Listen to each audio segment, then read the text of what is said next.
Hey guys, thanks for coming back to the channel. I've been wanting to start a video series that presents information about different SAAB models. Eventually, I hope to cover all the SAAB models and even some SAAB brand history. So if you like these informational videos, please give it a thumbs up and subscribe to the channel so you get notified when I post more of these videos.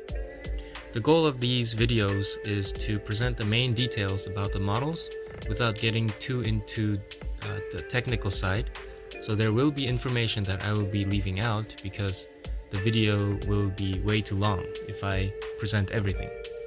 Also, I don't claim to know everything about SAAB. So today, I will present the NG9-3, which is the second generation 9-3, which is the SAAB that I currently drive. The NG9-3 was introduced in 2002 and launched in 2003. It was based on GM's Epsilon 1 platform, which was used in many vehicles familiar to us, like the Opel Vectra and the Chevy Malibu, just to name a few. Originally, there was a hatchback planned, but it was dropped later and it emerged as a business saloon, just like the BMW 3 Series or the Audi A4. They were made in Nyköping and Trollhättan, Sweden, and the convertible was made by Magna Stir, the company, in Austria for some time before being moved back to Sweden. The sedan was launched in 2003 in the US, and it was followed by the Sport Combi, which is the wagon, in 2005, then the convertible. The NG9-3 was available with many different trims and engine choices. In the US, there were three main engines that were used: the two different output variants of the 2.0-liter turbo with 175 horsepower and 210 horsepower, and the 2.8-liter V6 turbo with 250 plus horsepower on later Aeros and the Turbo X, which I'll get into later. In 2007, there was an interior-only facelift, which updated the interior with better quality moldings, a better head unit, and a few minor changes. In 2008, there was a major redesign, which comprised of over 2,000 changes according to SAAB. The redesign included a clamshell hood design, more aggressive front-end treatment, which was inspired by the Aero X concept. Also in 2008, a very special Turbo X was launched. The Turbo X was based on the Aero trim, but added new features that completely changed the car. First, the power output was bumped up from 255 horsepower to 280 horsepower and 262 pound-feet of torque to 295 pound-feet of torque. However, the most significant change was the Haldex and SAAB engineered cross-wheel drive system.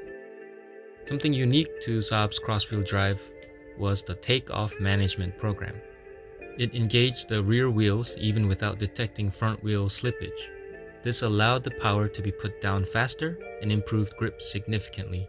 This feature paired with the eLSD made the Turbo X a completely different animal when compared to the Aero.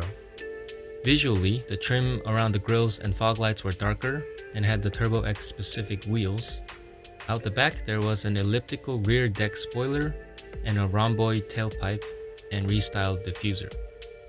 Inside the cabin, the dashboard featured a turbo gauge identical to the original SAAB Turbo and carbon fiber trim pieces.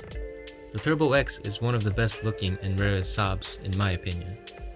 In 2009, SAAB launched the 9-3X, which was a 9-3 Sport Combi with the cross-wheel drive system and some rugged body cladding. This was created to compete with the Volvo XC70 and the Audi Allroad. Sadly, the all-wheel drive was only available in the gasoline versions.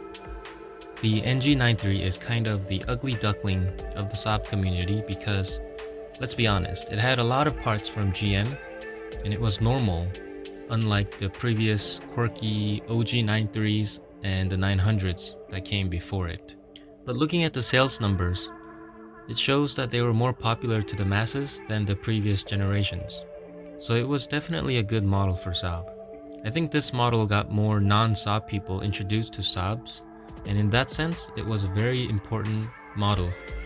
Even now, these NG9-3s have become so affordable, more and more people are able to buy them and really appreciate the work done by SAAB to truly make this GM platform into a real SAAB. So there was a quick informational on the NG9-3. Thanks for making it through the end. If you guys have anything else you want to add, please let me know in the comments. I welcome questions and criticisms because that will allow me to make better videos in the future. So thanks again for watching, and I'll see you guys on the next one.